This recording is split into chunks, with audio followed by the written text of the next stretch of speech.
Funds of government of India. अब state और central government के पास टोटल 3 फंड्स होती हैं, consolidated fund, contingency fund and public account of India. ये तीनों फंड स्टेट गवर्नमेंट के पास भी होती है और सेंट्रल गवर्नमेंट के पास भी होती है। Consolidated fund of India article 266 के फर्स्ट क्लॉज में मेंशन है। तो इस फंड में पैसा आता कहाँ से है? अब सरकार जितना भी पैसा इकट्ठा करती है टैक्स से, चाहे वो डायरेक्ट टैक्स है, इनडायरेक्ट टैक्स है, जीएसटी है, इनकम टैक्स है, या सरकार कोई फ़ाइन लगा रही है, कोई फ़ीस लगा ले रही है, या कोई पेनल्टी लगा रही है, चालान से पैसा इकट्ठा कर रही है, जितना भी सरकार के बिजनेसेस होते हैं जिसको पब्लिक सेक्टर अंडरटेकिंग कहते हैं, तो गवर्नमेंट ओन बिजनेसेस से गवर्नमेंट को जो प्रॉफिट हो रहा है, तो जितना भी पैसा सरकार इकट्ठा कर रही है सारा जाता है कंसोलिडेटेड फंड ऑफ इंडिया में। अब अगर सरकार को कोई खर्चा करना है, जैसे सैलरीज देनी है, पेंशन देनी है, डिफेंस सेक्टर में कोई खर्चा करना है, या कोई स्कीम लेके आनी है, या कोई इंफ्रास्ट्रक्चर प्रोजेक्ट को फाइनेंस करना है, तो ये सारा खर्चा भी होता है, एक्सपेंडिचर भी होता है कंसोलिडेटेड फंड ऑफ इंडिया से। तो बेसिकली सरकार का जितना भी खर्चा है वो सब इसी से होता है, रूटीन का जो एक्सपेंडिचर है। अब इससे पैसा निकालने के लिए आपको क्या करना पड़ता है? पार्लियामेंट्री अप्रूवल चाहिए होता है। बेसिकली आपको एक एप्रोप्रिएशन बिल पास करवाना पड़ता है। जब एप्रोप्रिएशन बिल पास हो जाएगा तब आप कंसोलिडेटेड फंड ऑफ इंडिया से पैसा निकाल सकते हो।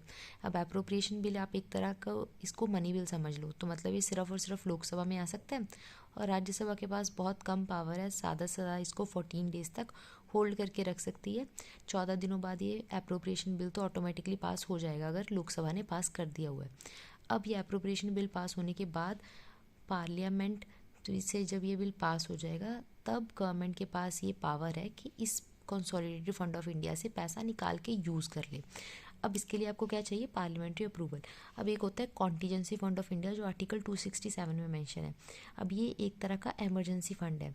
इमरजेंसी फंड मतलब अगर कोई इमरजेंसी सिचुएशन आई है, जैसे कोई फ्लड आ गया या कोई और इमरजेंसी सिचुएशन है जिसमें हमें पैसा चाहिए, तो पैसा तो निकालते हम कंसोलिडेटेड फंड से है और उसके लिए एक बिल पास करवाना पड़ता है, एप्रोप्रिएशन बिल। लेकिन अभी इमरजेंसी में पैसे की नीड है, तो उस केस में क्या करते हैं, एक हमने फंड बनाई है कॉन्टीजेंसी फंड। सरकार थोड़ा थोड़ा इस फंड में पैसा डालती रहती है। अब जब नीड होती है, जब इमरजेंसी आती है, तो इसमें से पैसा निकाल लेती है। अब ये जो फंड है ये प्रेसिडेंट के अंडर होती है, लेकिन इसको मैनेज फाइनेंस सेक्रेटरी करते हैं। इसमें पोस्ट पार्लियामेंट्री अप्रूवल चाहिए, मतलब पैसा यूज़ करने के बाद आपको जब पार्लियामेंट का सेशन होगा तो बताना पड़ेगा पैसा कहाँ, कब, कितना पैसा अमाउंट यूज़ हुई है, ये बताने के लिए कि मनी का मिसयूज़ तो नहीं हुआ। अब जितना भी पैसा आपने कॉन्टीजेंसी फंड से निकाला था आपको दोबारा इसमें डालना है, कंसोलिडेटेड फंड से लेके दोबारा कॉन्टीजेंसी फंड में उतना पैसा डाल देना है।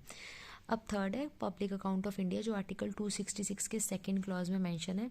अब इसमें पैसा कहाँ से आता है? सरकार जितना भी स्मॉल सेविंग स्कीम लॉन्च करती है या पीएफ प्रोविडेंट फंड से पैसा लेती है वो सारा इसमें आता है। अब इसमें पब्लिक मनी है, ये एक तरह की लाइबिलिटी है, जितनी इसमें सारा पब्लिक का पैसा है, गवर्नमेंट को ये पैसा रिटर्न करना है विद इंटरेस्ट, तो गवर्नमेंट के लिए एक तरह की लाइबिलिटी है।